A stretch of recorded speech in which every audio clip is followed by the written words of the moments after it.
రాజన్న సిరిసిల్ల జిల్లాలో అన్ని ప్రభుత్వ ప్రైవేట్ పాఠశాల బంద్ విజయవంతమైందని ఏబీవీపీ జిల్లా కన్వీనర్ అక్కెం నాగరాజు అన్నారు. ఏబీవీపీ రాష్ట్ర శాఖ జూన్ 26వ తేదీన రాష్ట్ర వ్యాప్తంగా పాఠశాల విద్యాసంస్థల బంద్ కు పిలుపునిచ్చిందని, సంవత్సరాల తరబడి ప్రభుత్వ పాఠశాలలో ఉన్న సమస్యలు ప్రభుత్వాల దృష్టికి తీసుకెళ్లినప్పటికీ సమస్యలపైన నిత్యం విద్యార్థి పరిషత్ నుండి అధికారులకు వినతి పత్రాలు అందజేసినప్పటికీ పట్టించుకోవడం లేదని మండిపడ్డారు. ప్రభుత్వ పాఠశాలలో మౌలిక వసతులు లేక, సరిపడా అధ్యాపకులు లేక నానా అవస్థలు పడుతుంటే ప్రైవేట్ కార్పొరేట్ పాఠశాలలు లక్షలు ఫీజులు వసూలు చేస్తున్న ప్రభుత్వం చర్యలు తీసుకోవడం లేరని, ఫీజు నియంత్రణ చట్టం అమలు చేస్తామంటూ చేయడం లేదని ఆగ్రహం వ్యక్తం చేశారు. ఈ కార్యక్రమంలో convener Lopelli Rajurao, town secretary Shivasai, Elagandula Srinivas, Kasarapu Nitin, Gautam, Venkatesh, Ranjith కార్యకర్తలు పాల్గొన్నారు.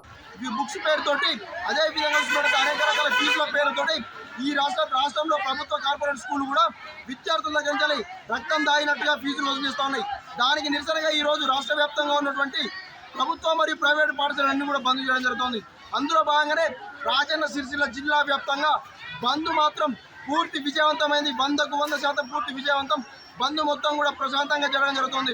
ఈ బంద్కు సహకరించిన విద్యార్థి పరిషత్ కార్యకర్తలను, విద్యార్థులకు ప్రత్యేకమైన ధన్యవాదాలు తెలుపుతున్నాను.